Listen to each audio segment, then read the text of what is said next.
Allahumma barik wa salli wa sallim nahmadu wa nasalli ala rasulil karim amma ba'. Sayyidina Uqbah bin Amir radhiyallahu an meriwayatkan bahawa Nabi SAW bersabda, apabila kamu nampak seorang hamba diberi oleh Allah SWT sesuatu yang disuka pada dunia, sedangkan dia banyak melakukan dosa, maka itu adalah semata-mata istidraj, iaitu penangguhan pada Allah SWT. Kemudian baginda SAW telah membaca surah Al-An'am ayat 44. Kemudian apabila mereka melupakan apa-apa yang telah diperingatkan mereka dengannya, kami bukakan kepada mereka pintu-pintu segala kemewahan dan kesenangan, sehingga apabila mereka bergembira dan bersukaria dengan segala nikmat yang diberikan kepada mereka, kami timpakan mereka secara mengejut dengan bala bencana yang membinasakan. Maka mereka pun berputus asa pada mendapat sebarang pertolongan.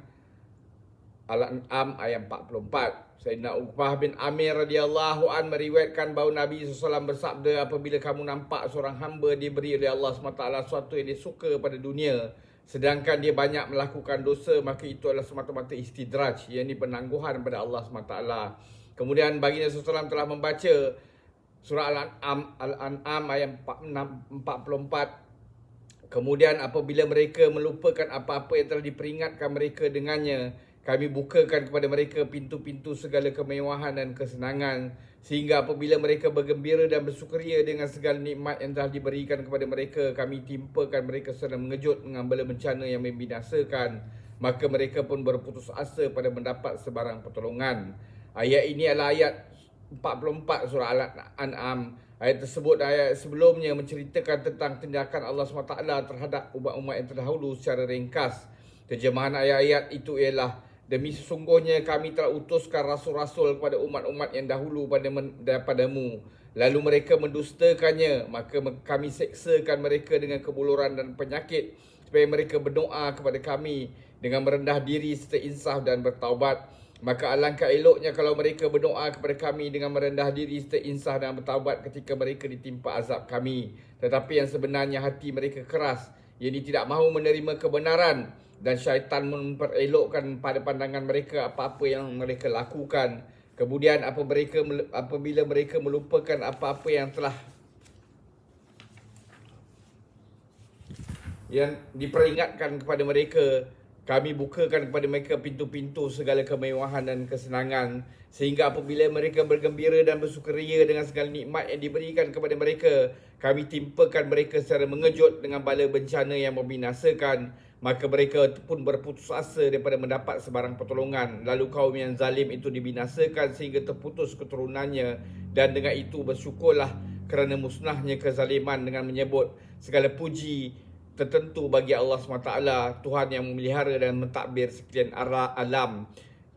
Surah Al-An'am ayat 42 hingga 45. Dengan baca ayat-ayat tersebut, Nabi SAW telah memberi peringatan terhadap sunnatullah, iaitu perlakuan Allah SWT yang biasa, bahawa wujudnya asbab kemewahan dan kesenangan walaupun dalam kehidupan hidup yang penuh dosa dan kederhaka kadang-kadang merupakan satu penangguhan pada Allah SWT yang dinamakan sebagai istidraj yang telah disebutkan dalam ayat di atas. Selain daripada itu, ia juga telah diperingatkan dalam banyak ayat yang lain lagi. Ini adalah sesuatu yang sangat bahaya. Ini adalah kerana pada kebanyakan masa dan istidraj, seorang itu akan menghadapi azab yang segera dan tiba-tiba, yang menyebabkan dia keheranan dan dia tidak mendapati apa-apa jalan untuk mengelakkan diri pada bala tersebut. Oleh sebab itu, hendaklah kita takut mengenainya. Dan Abu Ubadah radhiyallahu an menukilkan sabdaan Nabi SAW, apabila Allah SWT ingin mengembangkan suatu kaum, maka dia akan mewujudkan dalam kalangan mereka kesederhanaan dan kesucian hidup. Dan jika Allah ingin membinasakan mana-mana kaum, maka dia akan membuka pintu khianat pada mereka. Kemudian apabila mereka benar-benar bergembira di atas perbuatan khianat mereka itu, secara tiba-tiba Allah SWT akan mendatangkan kepada mereka azabnya. Kemudian Nabi SAW membacakan ayat tersebut. Dinyatakan dalam sebuah hadis bahawa Nabi SAW bersabda, Ya Allah, kurangkanlah pemberian harta dan anak-anak kepada siapa saja yang beriman kepadaku serta meyakini kebenaran hukum-hukum yang aku bawa, dan tambahkanlah kepadanya kerinduan untuk bertemu denganmu, dan tambahkanlah harta, anak-anak dan umur bagi mereka yang tidak beriman denganku dan tidak meyakini agama yang aku bawa. Oleh sebab itu, hendaklah kita merenungi hadis Nabi SAW yang baru saja dinyatakan sebelum ini, dan dalam bahagian akhir keterangan hadis yang telah lalu, iaitu janganlah kamu dengki dan cemburu terhadap mana-mana nikmat yang kamu lihat ada pada seorang yang fajir, yang pendosa. kamu tidak tahu selepas mati nanti apakah azab yang akan dialaminya. Semoga Allah SWT bagi kita taufik untuk kita ambil iktibar, amalkan dan sampaikan. Subhanallahi wa bihamdi, subhanakallahumma bihamdika, asyhadu an la ilaha illa anta, astaghfiruka wa atubu ilaik. Subhana rabbika rabbil izzati amma yasifun wa salamun alal mursalin. Alhamdulillah rabbil alamin. Taqabbalallah.